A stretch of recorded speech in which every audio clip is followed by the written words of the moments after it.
Medchal BRS MLA మాజీ మంత్రి మల్లారెడ్డి కాంగ్రెస్ లో చేరేందుకు ప్రయత్నాలు చేస్తున్నారంటే పరిణామాలు అవుననే కనిపిస్తూ ఉన్నాయి. అవుననే చర్చ జరుగుతోంది.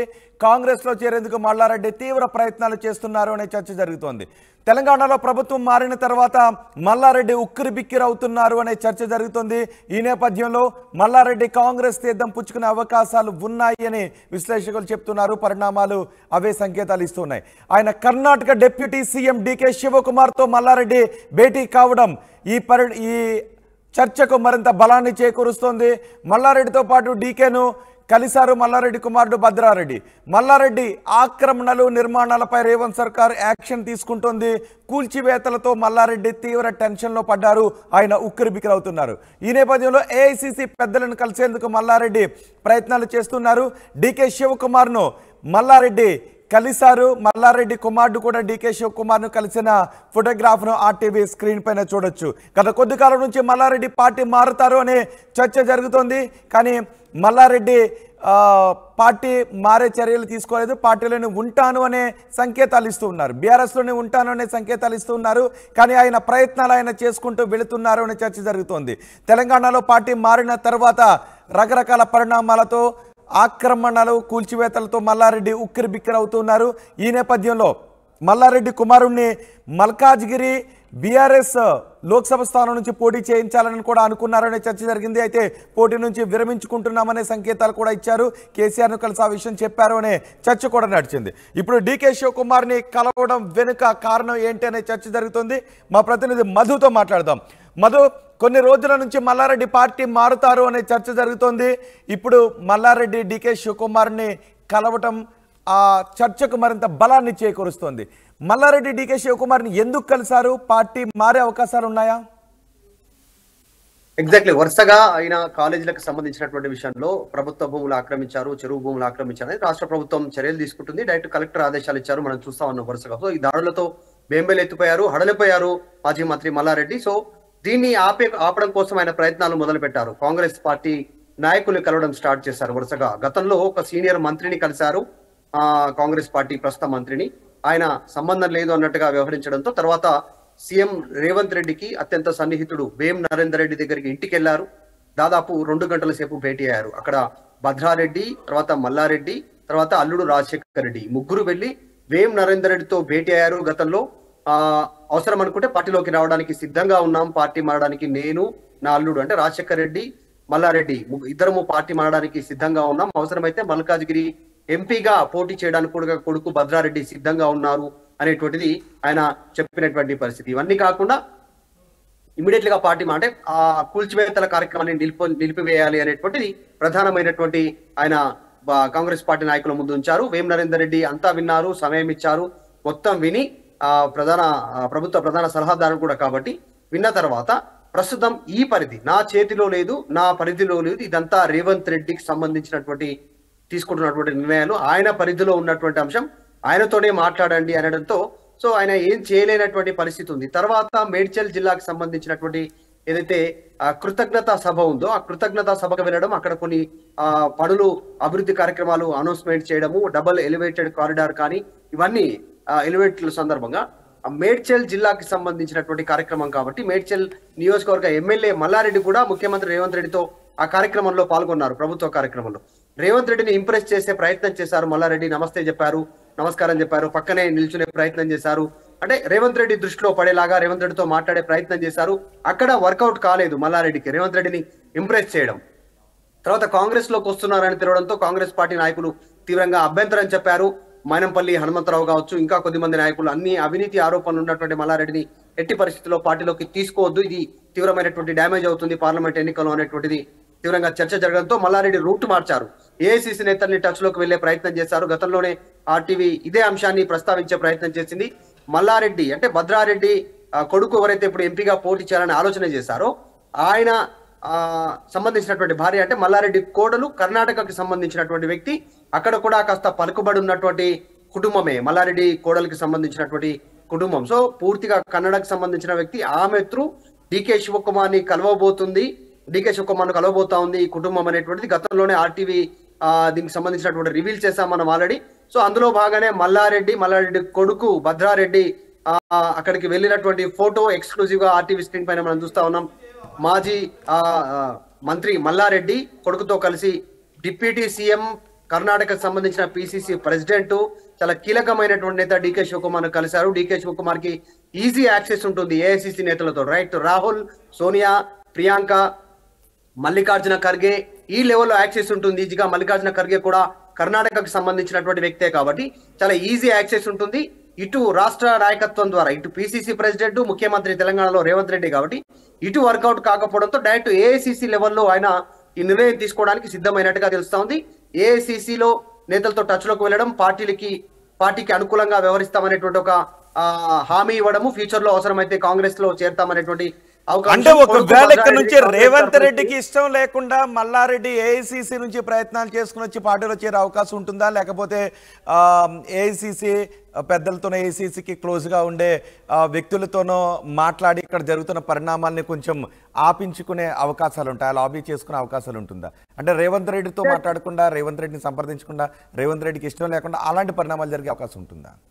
ఎగ్జాక్ట్లీ, ఎందుకంటే కాంగ్రెస్ లో ఉన్నటువంటి ఎందుకంటే జాతీయ పార్టీ జాతీయ నాయకత్వం చెప్పినట్టు రాష్ట్ర నాయకత్వం కాస్త నడుచుకునే అవకాశం ఉంటుంది. మనం గతంలో చూసాం కొన్ని టికెట్ల విషయంలో కావచ్చు, ఆ తర్వాత కొన్ని పార్టీలకు సంబంధించిన అంశంలో కావచ్చు, ఏఐసిసి అధిష్టానం చెప్పినటువంటి నిర్ణయం మేరకు ఇక్కడ ఉన్నటువంటి నాయకులు నడుచుకునే పరిస్థితి గతంలో ఉండింది. ఎగ్జాంపుల్ తీసుకుంటే షర్మిల, వైఎస్ఆర్టీపీ షర్మిల పార్టీ ఇక్కడ పెట్టి ఆమె రేవంత్ రెడ్డి పైన తీవ్ర విమర్శలు చేయడము, కాంగ్రెస్ పార్టీ పైన తీవ్ర విమర్శలు చేయడము, తర్వాత కొన్ని పరిస్థితుల్లో ఆమె డీకే శివకుమార్ని కలవడం, గత పరిచయాలు ఉన్నటువంటి నేపథ్యంలో డీకే శివకుమార్ మంత్రాంగాన్ని నడపడంతో లాస్ట్ పార్టీ విలీనం చేయడము, సో కాంగ్రెస్ పార్టీలో విలీనం చేయడం, ఏపీ అధ్యక్ష బాధ్యతలు తీసుకోవడం కాంగ్రెస్ పార్టీకి సంబంధించి మళ్ళీ రేవంత్ కలవడం. సో ఈ ఈక్వేషన్ చూస్తే ఏఐసిసి అధిష్టానం చెప్పినట్టు కొన్ని జరుగుతా ఉన్నాయి, ముఖ్యంగా డీకే శివకుమార్ చెప్పినట్టు కొన్ని జరుగుతా ఉన్నటువంటి సిచ్యువేషన్ ఉంది. కాబట్టి డీకే త్రూ ఏఐసిసి నేతల్ని టచ్ లోకి వెళ్ళడానికి మల్లారెడ్డి ప్రయత్నం చేస్తా ఉన్నారు. ఆ రకంగా ఏఐసిసి నేతల ద్వారా ఇక్కడ రేవంత్ రెడ్డిని కంట్రోల్ చేయాలి అనేటువంటిది మల్లారెడ్డి సంబంధించినటువంటి ప్లాన్, పొలిటికల్ ప్లాన్. సో అది వర్కౌట్ అయ్యే అవకాశాలు ఎక్కువగా ఉన్నాయి. ఖచ్చితంగా చూసి చూడనట్టు వ్యవహరించాలనేటువంటిది ఒకవేళ చెప్తే, ఈయన కాలేజీల్లో ఈయనకు సంబంధించినటువంటి భూముల వ్యవహారంలో కాస్త బ్రేక్ పడే అవకాశం ఉంది చర్యల విషయంలో. అది జరిగితే మల్లారెడ్డి సక్సెస్ అయినట్టే, పార్లమెంట్ ఎన్నికల తర్వాత ఏదైనా నిర్ణయం తీసుకోవచ్చు. లేదు అంటే ఇంకా కొన్ని అనూహ్య పరిణామాలు కూడా జరిగే అవకాశం ఉంది. ఒక బలమైనటువంటి నేత కోసం ఎదురు చూస్తున్నారు కాంగ్రెస్ పార్టీలో. కాబట్టి మల్లారెడ్డి కొడుకే కాంగ్రెస్ పార్టీలో జాయిన్ అయ్యి కాంగ్రెస్ పార్టీ ఎంపీ టికెట్ పైన పోటీ చేసే అవకాశం కూడా ఉండొచ్చు ఫ్యూచర్ లో. ఆ ప్రయత్నాలు కూడా జరిగే అవకాశం ఉంది. ఎందుకంటే బీఆర్ఎస్ పోటీ చేద్దాం అనుకున్నారు, అది వద్దనుకున్నారు. కాబట్టి ఇది జరిగే ప్రయత్నాలు. ప్రస్తుతానికి మాత్రం కాలేజీల పైన జరుగుతున్నటువంటి ప్రభుత్వ చర్యలను కాస్త బ్రేక్ వేసే కార్యక్రమంలో భాగంగా మల్లారెడ్డి ఏఐసిసి నేతలకు టచ్ లో వెళ్తున్నట్టుగా తెలుస్తా ఉంది. రైట్. ఒకవేళ ఇప్పుడు కబ్జాలు కూల్చివేతలు ఆ విషయంలో కొంచెం స్లో డౌన్ అయ్యే అవకాశం ఉంటుందా? ఇప్పటికే మల్లారెడ్డి ఎక్కడెక్కడ భూ ఆక్రమణ చేశారో, గతంలో రేవంత్ రెడ్డి చేసినటువంటి ఫిర్యాదుల ఆధారంగా కూడా ఇప్పుడు అధికారులు వాటన్నిటిని ఐడెంటిఫై చేసి వాటిని కూల్చివేతలు చేస్తున్నారు. ఇప్పుడు అవన్నీ కొంచెం నెమ్మదించే అవకాశం ఉందా? 100% ఖచ్చితంగా. అంటే ఏఐసిసి అధిష్టానం గనక ఇన్వాల్వ్ అయితే నెమ్మదించే అవకాశం ఉంటుంది. ఏఐసిసి కూడా చేతులు ఎత్తేస్తే ఏం చేయలేనటువంటి పరిస్థితులు ఉంటాయి. దాన్ని ఫేస్ చేయాల్సిన పరిస్థితులు మల్లారెడ్డి చూడాల్సినటువంటి పరిస్థితులు ఉంటాయి ఇక్కడ. ఎందుకంటే ఆల్రెడీ రాజశేఖర్ రెడ్డి చెప్తా ఉన్నారు, ఎంతవరకైనా ప్రభుత్వం చూస్తాం, ఎంతవరకు కూలగొడతారో, ఎంతవరకు చర్యలు తీసుకుంటారో చూద్దాం అనేటువంటి ఒక మాటను మాట్లాడారు. సో ప్రభుత్వ చర్యలను అడ్డుకునే ప్రయత్నం మాత్రం మల్లారెడ్డి చేస్తా ఉన్నారు. ఎందుకంటే తీవ్రమైనటువంటి డ్యామేజ్ జరిగే అవకాశం ఉంది రేపు ఫ్యూచర్ లో. కాబట్టి అది జరగకుండా అడ్డుకునే ప్రయత్నమే మల్లారెడ్డి చేస్తా ఉన్నారు. ఏఐసిసి నేతను కలుస్తా ఉన్నారు, డీకే త్రూ వెళ్తా ఉన్నారు. కాబట్టి డీకే త్రూ వెళ్ళినటువంటి పనులు కాస్త అయ్యే అవకాశాలు ఎక్కువగా ఉంటాయి. డీకే పలుకుబడి ఎక్కువగా ఉంటుంది.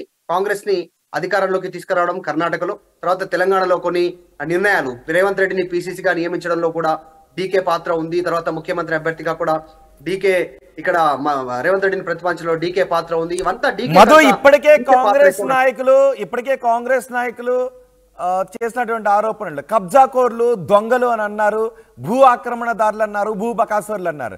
మరి ఇలా కాంగ్రెస్ నాయకులు అన్న భూ బకాసురులు, కబ్జాదారులు, దొంగలు అన్న వ్యక్తులను కాంగ్రెస్ పార్టీ మళ్ళీ తిరిగి చేర్చుకుంటుందా? కాంగ్రెస్ పార్టీ చేర్చుకునే అవకాశం ఉందా? ఎగ్జాక్ట్లీ. ఇప్పుడు ఇదే అంశం పైన కాంగ్రెస్ పార్టీ నాయకులు వ్యతిరేకిస్తా ఉన్నారు. డైరెక్ట్ గా కొద్దిమంది మీడియా సమావేశాల ద్వారా ఈ వ్యక్తిని ఎట్టి పరిస్థితుల్లో చేర్చుకోవద్దు అనేటువంటి డిమాండ్ చేస్తా ఉన్నారు. ఈ విషయంలో రేవంత్ రెడ్డి కూడా సీరియస్ గానే ఉన్నట్టుగా తెలుస్తా ఉంది. ఇప్పటికిప్పుడు మల్లారెడ్డిని పార్టీలోకి తీసుకునేటువంటి ఉద్దేశం ముఖ్యమంత్రి, తర్వాత పిసిసి చీఫ్ కూడా అయినటువంటి రేవంత్ రెడ్డికి ఇష్టం లేను అనేటువంటిది తెలుస్తా ఉంది. కానీ ఇవన్నీ కాదు, ఏఐసిసి నేతల ద్వారా ఇంప్రెస్ చేసి ఇక్కడ కనీసం ఈ దాడులను ఆపాలి, తర్వాత కనీసం తర్వాత పార్టీలోకి రావాలనేటువంటి ప్రయత్నం మల్లారెడ్డి చేస్తా ఉన్నారు. కాబట్టి ఏం జరుగుతుందో చూడాలి. మల్లారెడ్డి ఇక్కడ నేతలను ఇంప్రెస్ చేయలేకపోయారు. కాబట్టి ఒకవేళ మల్లారెడ్డిని చేర్చుకుంటే రేవంత్ రెడ్డి స్వయంగా భూ కబ్జాదారులు దొంగలు అంటూ గతంలో ప్రతిపక్షంలో ఉండగా ఫిర్యాదులు చేశారు. బీఆర్ఎస్ అధికారంలో ఉండగా ఫిర్యాదులు చేశారు. దొంగలు అన్నారు, కబ్జాకోర్లు అన్నారు. సో ఇప్పుడు వేం నరేందర్ రెడ్డి దగ్గరికి వెళ్ళినా లేకపోతే డీకే శివకుమార్ దగ్గరికి వెళ్ళినా అధిష్టానం నుంచి వచ్చినా ఒకవేళ తెలంగాణలో చేర్చుకుంటే ఖచ్చితంగా అపవాదం కొంత కాంగ్రెస్ పార్టీ మోయాల్సి ఉంటుంది కదా. గతంలో మీరు దొంగలన్న వ్యక్తులనే మళ్ళీ మీరు ఎలా చేర్చుకుంటున్నారు అన్న దానికి కాంగ్రెస్ సమాధానం చెప్పాల్సి ఉంటుందేమో. ఖచ్చితంగా ఇది పొలిటికల్ గా పార్టీకి, ముఖ్యంగా తెలంగాణ కాంగ్రెస్ కి చాలా పెద్ద డ్యామేజ్ అయ్యే అవకాశం ఉంది. అది కూడా పార్లమెంట్ ఎన్నికలకు అత్యంత సమీపం. రేపో లేదంటే ఎల్లుండో ఎన్నికల నోటిఫికేషన్ రానుంది. మాక్సిమం రేపు వచ్చే అవకాశం ఉందని చర్చ జరుగుతుంది. కాబట్టి ఈ సమయంలో మల్లారెడ్డి కాంగ్రెస్ పార్టీకి దగ్గరైనా, ఆయనకు సంబంధించిన భూములపైన చర్యలు ఆగిపోయినా, ఆయన కాలేజీల పైన చర్యలు తీసుకునేటువంటి అవకాశం ఇక్కడ బ్రేక్ పడినా కాంగ్రెస్ పార్టీకి తీవ్రమైనటువంటి పొలిటికల్ డ్యామేజ్ అయ్యే అవకాశం ఉంది. ఈ పొలిటికల్ డ్యామేజ్ ని ఇటు ప్రధాన పార్టీలు అయినటువంటి ఇటు బీజేపీ ఇంకా కొన్ని పొలిటికల్ గా వాడుకునే అవకాశం ఉంటుంది. కాబట్టి ఈ అంశంలో రేవంత్ రెడ్డి ససేమీరా అంటున్నారు. అందులో భాగంగానే ఏఐసీసీ నేతలు కలుస్తా ఉన్నారు మల్లారెడ్డి. డీకే కనుక ఇంప్రెస్ అయితే కాంగ్రెస్ పార్టీ దేశవ్యాప్తంగా కొన్ని అంశాలను దృష్టిలో పెట్టుకొని వాళ్ళు నిర్ణయాలు తీసుకుంటారు. కాబట్టి తెలంగాణలో జరిగేటువంటి అంశాలను సీరియస్ గా పరిగణలోకి అంటే ఇప్పటికిప్పుడు మల్లారెడ్డిని చేర్చుకోవడం ద్వారా కాంగ్రెస్ పార్టీకి కలిగేటటువంటి అదనపు బలం ఏమీ ఉండకపోవచ్చు అని కాంగ్రెస్ నేతలు అంటున్నారు. కానీ ఒకవేళ మల్లారెడ్డిని చేర్చుకోవడం ద్వారా జరిగితే ఏదైనా నష్టమే జరుగుతుంది తప్పితే లాభం మాత్రం పెద్ద ఉండే అవకాశం లేదు అని కాంగ్రెస్ నాయకులు చాలా మంది అంటున్నారు. ఎగ్జాక్ట్లీ వాస్తవానికి కూడా ప్రస్తుతం అదే విషయంలో రేవంత్ రెడ్డి వెనకడుగు వేస్తా ఉన్నారు. పొలిటికల్ ఈక్వేషన్ లో బీఆర్ఎస్ ను దెబ్బతీయాలనేటువంటిది అన్ని పార్టీలకు ఉంటుంది, అంతే ముఖ్యంగా అధికార పార్టీ కూడా ఉంటుంది. కానీ ఇప్పుడున్న ఈక్వేషన్ లో మల్లారెడ్డిని ముట్టుకున్నా, మల్లారెడ్డిని అంటుకున్నా, మల్లారెడ్డిని పక్కన పెట్టుకున్నా తీవ్రమైనటువంటి పొలిటికల్ ఇబ్బందులు ఉంటాయి. ఖచ్చితంగా అది ఫేస్ చేయాల్సిన పరిస్థితి ఉంటుంది గ్రౌండ్ లెవెల్. ఎందుకంటే మల్లారెడ్డి అంశంలో కాంగ్రెస్ పార్టీ పెద్ద ఎత్తున ప్రచారం చేసింది. కాంగ్రెస్ పార్టీ ప్రచారం చేసినటువంటి వ్యక్తుల్లో ఒకటి కేసీఆర్ కుటుంబం, వారిపైన ఉన్నటువంటి వ్యతిరేకత వ్యక్తపరిచారు గతంలో ప్రతిపక్షంలో ఉన్నప్పుడు. తర్వాత మల్లారెడ్డి పైన రేవంత్ రెడ్డి, తర్వాత కాంగ్రెస్ పార్టీ నాయకులు, ఇప్పుడు ఉన్నటువంటి ఎమ్మెల్యేలుగా పోటీ చేసినటువంటి వాళ్ళు, ఎమ్మెల్సీలుగా ఉన్నటువంటి వాళ్ళు అందరూ దాదాపు ప్రతి నాయకుడు, కాంగ్రెస్ పార్టీ నాయకుడు మల్లారెడ్డి పైన తీవ్రమైనటువంటి ఆరోపణలు, విమర్శలు చేశారు, ధర్నాలు చేశారు, కొన్ని కార్యక్రమాలు కూడా చేశారు. ఆయన భూములు, కాలేజీలు, ఆసుపత్రులకు సంబంధించిన విషయంలో అలాంటి వ్యక్తులే అధికారంలోకి వచ్చి 3 నెలలు కాకముందే పార్టీలో చేర్చుకోవాలనేటువంటి చర్చ జరిగి పార్టీలకు దగ్గర అయితే మాత్రం ఆయన కాంగ్రెస్ పార్టీ దానికి మూల్యం చెల్లించుకునే పరిస్థితులు ఉంటాయి. సో ఎట్టి పరిస్థితుల్లో కూడా ఈ సిచ్యువేషన్ ఆపడానికే రేవంత్ రెడ్డి ప్రయత్నం చేస్తారు. ముఖ్యమంత్రి డీకేతో కూడా ఆయన సన్నిహితంగా ఉంది కూడా మాట్లాడే ప్రయత్నం చేస్తారు. కానీ మల్లారెడ్డి ప్రయత్నం మల్లారెడ్డిదే. మల్లారెడ్డి ఇటు డీకేని కలుస్తారు, రేపు అవసరం అనుకుంటే మల్లికార్జున గారు కలుస్తారు, తర్వాత ఢిల్లీ కలుస్తారు, రాహుల్ని కలవగలుగుతారు, సోనియాను కూడా కలవగలుగుతారు. మల్లారెడ్డి కూడా ఆ ప్రయత్నంలో భాగంగా చాలా ప్రయత్నాలు చేస్తూ ఉంటారు. మనం గతంలో చూసాం, టీడీపీలో ఉన్నారు, టీఆర్ఎస్ లో వచ్చారు, ఇప్పుడు కాంగ్రెస్ ఏ విషయంలోనే ఆయన వెళ్ళే ప్రయత్నం చేస్తారు. కానీ మల్లారెడ్డి వల్ల మాత్రం ఖచ్చితంగా కాంగ్రెస్ పార్టీకి తీవ్ర నష్టం చేకూర్చేటువంటి పనులే దగ్గర అయితే కనుక ఈ మూమెంట్ లో సిచ్యువేషన్. రైట్ మధు, కాంగ్రెస్ లో చేరడానికి మల్లారెడ్డి తీవ్ర ప్రయత్నాలు చేస్తూ ఉన్నారు. రాష్ట్ర నాయకులతో కావడం లేదు అని కర్ణాటకకు చెందిన నాయకుల దగ్గరికి వెళ్తున్నారు అనే చర్చ జరుగుతుంది. ఇప్పుడు మీరు చూస్తున్న ఫోటోగ్రాఫ్ అదే. కర్ణాటక డిప్యూటీ సీఎం డీకే శివకుమార్తో మల్లారెడ్డి భేటీ అయ్యారు. మల్లారెడ్డితో పాటు డీకేను కలిసిన వారిలో మల్లారెడ్డి కుమారుడు భద్రారెడ్డి కూడా ఉన్నారు. మల్లారెడ్డి ఆక్రమణలు, నిర్మాణాలపై రేవంత్ సర్కార్ యాక్షన్ తీసుకుంటుంది. రేవంత్ సర్కార్ ఫామ్ అయిన తర్వాత మల్లారెడ్డి ఉక్కిరిబిక్కిరి అవుతున్నారు. కూల్చివేతలతో మల్లారెడ్డి తీవ్ర టెన్షన్లో ఉన్నారు. దీంతో ఏఐసీసీ పెద్దలను కలిసేందుకు మల్లారెడ్డి ప్రయత్నాలు చేస్తూ ఉన్నారు.